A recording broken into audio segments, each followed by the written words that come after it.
Welcome back to a very special episode of Uncanny Tracks where I, Bob from Cascadia, tell you what my 9 favorite TV shows of 2024 were, 9 favorite new TV shows of 2024, and Matt from the Southland tells me how pretentious and silly I am. It's that time of year again where Bob tells me to watch Fargo and I don't. This is like 3 years in a row, right, Bob? Well, in a way, it's a little bit cheating because Fargo season 5 played in both 2023 and 2024. I get to put it on both my list. You asshole. End of the year, man. There's no winning with you. If I put one that's slightly older, 2022, 2023, that I just got around to or just got access to, you make fun of me for cheating. If I put one on that actually aired in 2024, you make fun of me for cheating. There's just no winning. It's hard being a podcaster, Bob, isn't it? It is. We are counting down. Sorry, I didn't have a 10th show. I just didn't watch 10 shows that I felt comfortable putting on a best of list. I only got 9. Most of mine can fit on like my one hand, so we're good. I should have done an overall count of how many new shows I watched in 2024, but I didn't. So and for listeners, I think I reiterate this every year too. Bob consumes a lot of movies and television. I don't as much because I play a lot of video games, and that's the big discrepancy here. That's why Bob, I waste my time playing video games. Bob, I'm not gonna say waste his time, but Bob spends his time watching movies and TV. I study the arts of kine. Matt, number 9, City of God. Have you ever heard of that Brazilian movie? It came out in the early 2000s, 2002, I think. City of God. Yes, I have. I have heard of this film, and yeah. Go ahead and talk about it, Bob, and I'm going to tell you if I've seen it. Hold on. It's a really great film. It's set in Brazilian favelas in Rio. It's very Quentin Tarantino inspired. So it's a coming of age crime story. The main character is a kid who wants to become a photographer. Right. So he's taking stuff in his favelas.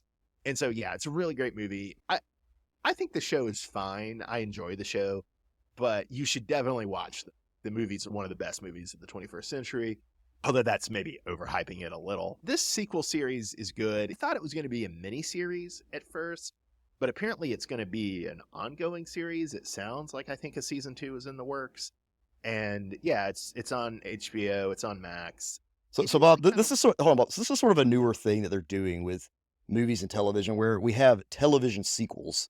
And I've noticed this a lot with Netflix lately. The Karate Kid started on YouTube, I believe. It moved over to Netflix. Yeah, Cobra Kai. Yeah, about 10 years ago, I think Showtime did it with Evil Dead, and I still haven't seen either Cobra Kai or Ash versus the Evil Dead. But I'd be curious to watch them. Do you like that trend of doing a TV show as a sequel to a movie? I do to some degree, but it really just depends on what it is. Because like I have absolutely like Karate Kid. I mean, the movie was fine. They made 3 sequels and they made a reboot, and then now they have an entire like ongoing 5-season thing about Cobra Kai, and everybody loves it. So it's weird. I don't know why that stuck, but other stuff doesn't. It doesn't hit me, my demographic. The only thing I've watched that I could say was a continuation of something like that from another medium was Watchmen. I know you don't like that, but I thought it was pretty good. Well, and I mean, Watchmen definitely is a good example of that, but I also feel since the identity is more strongly with the comic, right, the movie, than a movie, yeah. It's a kind of interesting side case too. As a default, I tend to not like it, even though I think this show is good. I'm putting it on my best of the year. I do think this show is markedly inferior to the movie, and there is a little bit of it feels wrong when something exists in one medium and then you switch it to another medium, even if they're as closely related as film. Does that make sense? Yeah. So Bob, with our coverage of The Penguin, did you feel that same way about that?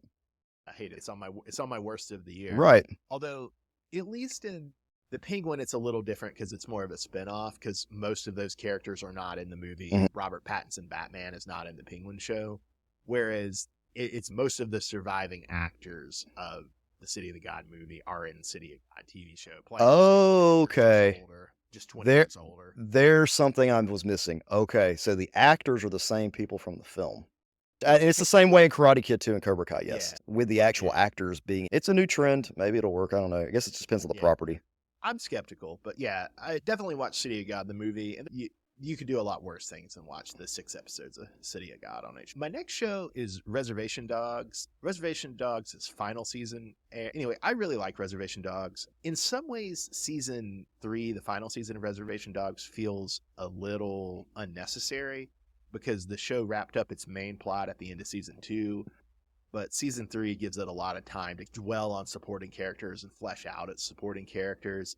So I actually appreciated that it stuck around and did that, although a couple of my friends were maybe a little skeptical about that. But basically, Reservation Dogs did what I've been asking Star Trek Lower Decks to do for 3 seasons, if that makes sense. You've told me about this show before. What does it air? It's on Hulu. It's an FX show. It's a 30-minute. It's one of these surreal comedies that's also a drama. It's about 4 kids who are on I believe, a Muskogee reservation in Oklahoma. Definitely a native reservation in Oklahoma, but embarrassingly, I'm forgetting the tribe. It's just their misadventures. They're grieving the suicide of one of their friends. There's a lot of crazy, kooky characters around the reservation. It's fun. Well, I mean, that sounds interesting. The ones I've heard you talk about, that's the one I'm thinking, I could actually watch that. That sounds fun.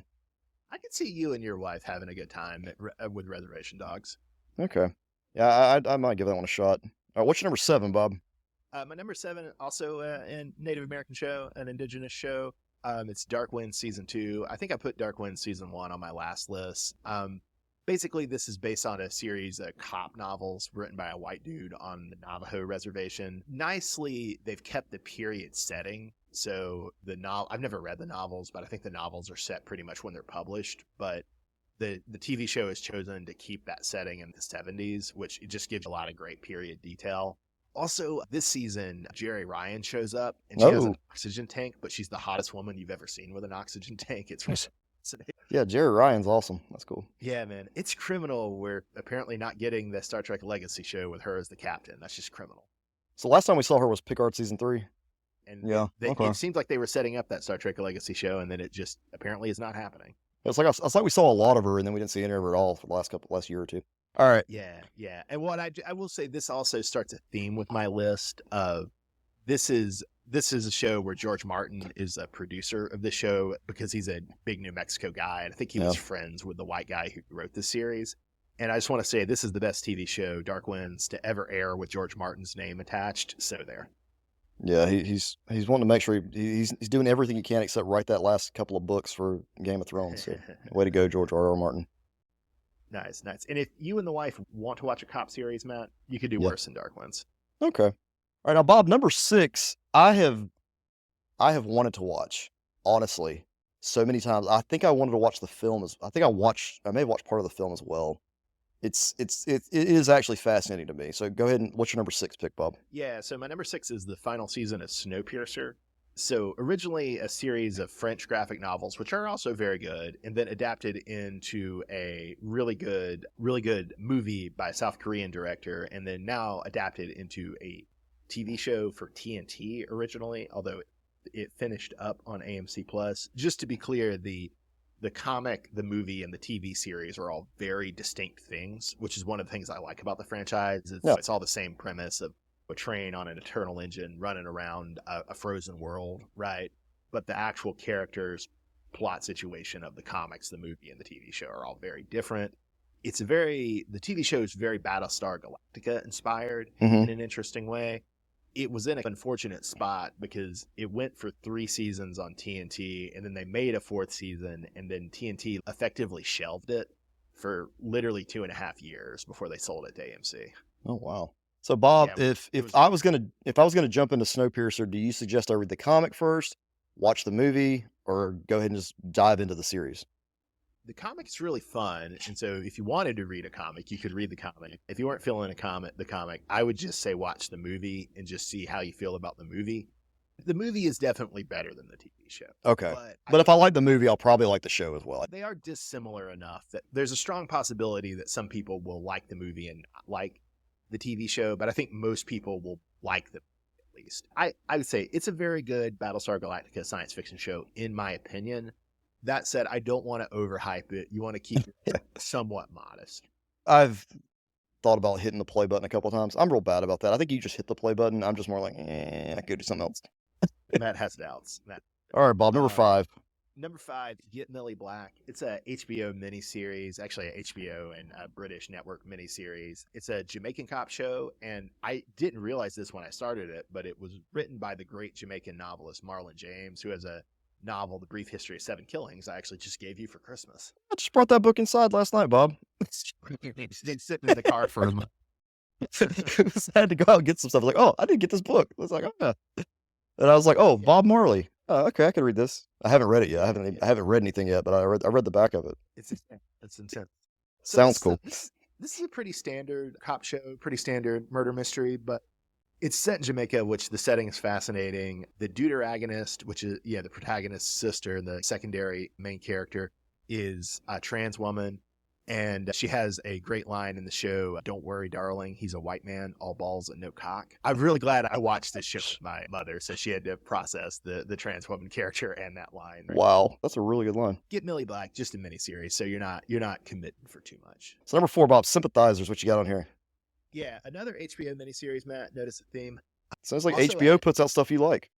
they do. It's also an adaptation of a novel I liked. This is a Marxist Vietnamese spy novel by Viet Thanh Nguyen called The Sympathizer. And he made a sequel, and he's planning a third book in the trilogy. So I'm hoping the relative success of The Sympathizer spurs Nguyen to publish in his spy trilogy, to publish the final novel. The main selling point I could say to you about this miniseries, which is both a spy series and about Hollywood, is that it has 5 different Robert Downey Jr. roles, and it also has David Duchovny playing Marlon Brando. Okay. That actually sounds really good. Okay. And it's HBO, so you know it's premium. And like Get Millie Black, it's a miniseries, so you're not committing to too much. That makes me happy. So yeah, that's the thing. Like I can watch a good miniseries, but man, when it's like 24 episodes, sometimes it's hard. It's hard being a consumer. My third thing. So as you know, I really disliked Fallout. Yeah, you did. Which I don't know why. This was the best new Western on Amazon Prime this year. It's called Head of Joaquin Murrieta. It's a Mexican show in Spanish. It has a lot of bite. Oh, Jesus. Bob, I don't know why you hate Fallout so much. There's nothing wrong with that show. It's so good. Because it's boring. It has good character actors, and it doesn't do anything with them. It expects me to care about knights in stupid suits. It's too much slow-mo. So Joaquin Murrieta, famous Mexican bandit. So this is an action show about the famous bandit. I really liked it. I hope it gets a season 2, but I'm not sure if it will. And I don't know if you've noticed this trend lately where it's really hard to tell if something will be a miniseries or if it'll be an ongoing series. Has that trend kind of happened to you too? It has, yes. There's sometimes they just air shows, and I don't know. And if something's really popular, people want to see more. They don't necessarily need more, but they want to see more. Issue of confusion about what's a miniseries or a series. It goes beyond this. I was initially confused about Get Millie Black, if they were going to do another season or not. But I would say it's particularly heightened when you're talking about a foreign show that's in a non-English language. City of God is in Portuguese, and Head of Joaquin Murrieta is in Spanish. And so I think the fact that they're in foreign languages really makes it even more opaque to me as a stupid American. Is this kind of miniseries or not? Would you like to know a little bit of hometown trivia about Head of Joaquin Murrieta? From Georgia. Oh, from Georgia. Oh, wow. Go ahead, Bob. From Georgia, yeah. So, like I said, Joaquin Murrieta, actual real bandit. But there's a famous novel about him that's the first novel that we're aware of written by an indigenous American. And it's written by John Rollin Ridge, who's Cherokee. And so he's the grandson of Major Ridge, whose plantation is the Chieftain's Museum in our hometown. Wow, that is crazy. Yeah, I've been there many a time. It's a really interesting novel. I will say it's messed up, and it's very genocidal about both the California natives and the Chinese. So if you do read it, just take that into consideration. Down number 2, Bob. Yeah, Matt, would it surprise you that number 2 would also be an HBO miniseries? No, Bob, it does not surprise me one bit. We know you subscribe to Max, Bob. I don't subscribe to Max. Then how do you watch all these great series? My friend subscribes to Max. No. That's how I do it. That makes sense. This is another show. I still haven't watched Succession. I'm not sure if I would enjoy Succession or not, but Succession alums have written some great TV this year, last year. This would be an example of that. The Regime. It stars good old Kate Winslet on HBO. It's the 3rd Kate Winslet miniseries on HBO. Here she plays a Eastern European dictator. It's really funny, like The Thick of It or Veep.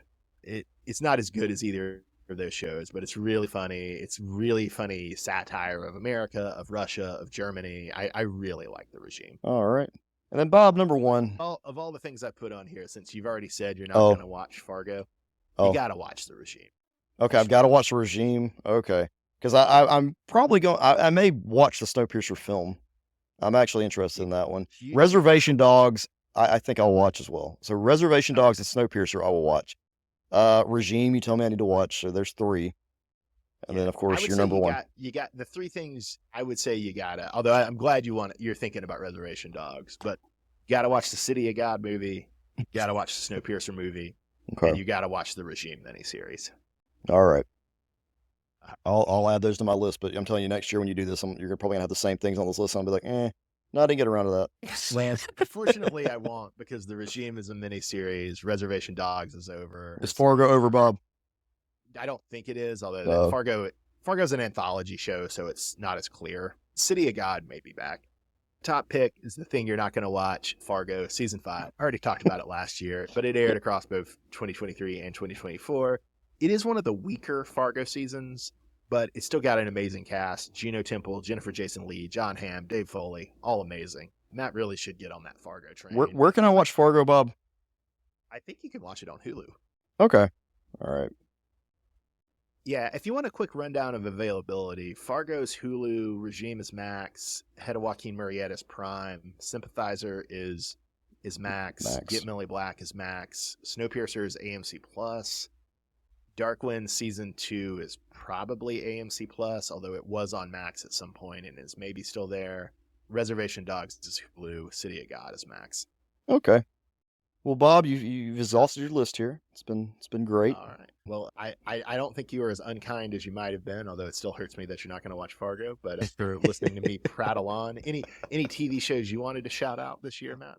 Actually, no, Bob. I haven't watched that much TV. I think I made that pretty clear. And Fallout's probably the only thing I would suggest. You already shot that one down. Most of the TV we watch, Bob, we cover in the podcast anyway. Fair. You know my opinions about Fallout. Although I may watch season 2 just so you can talk about it with me. Well, thank you, Bob. Bob and Matt on yeah. This has been Bob and Matt on Uncanny Tracks. Have a great night, everyone. Thanks for listening.